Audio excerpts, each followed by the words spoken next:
నా చంద్రశేఖర్ అందరికి అధ్యక్ష నమస్కారం అధ్యక్ష. మీరు నాకు అవకాశం ఇచ్చినందుకు చాలా చాలా ధన్యవాదాలు అధ్యక్ష. నాకు ఏం చేయాలో ఎట్లా చెప్పాలో ఏం చేయాలో అర్థమైంది లేదు అధ్యక్ష. నేను పాలమ్మిన అధ్యక్ష, పువ్వులు అమ్మిన అధ్యక్ష, పెద్ద పెద్ద విద్యా సంస్థలు తెలిసిన అధ్యక్ష.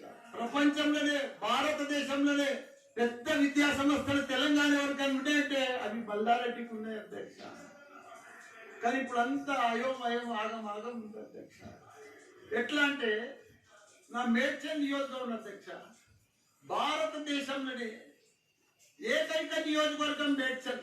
నేను జిల్లా చెప్తలేను అధ్యక్ష, నియోజకవర్గం నాది పెద్దది అధ్యక్ష. 7 మున్సిపాలిటీలు, 3 కార్పొరేషన్లు, 61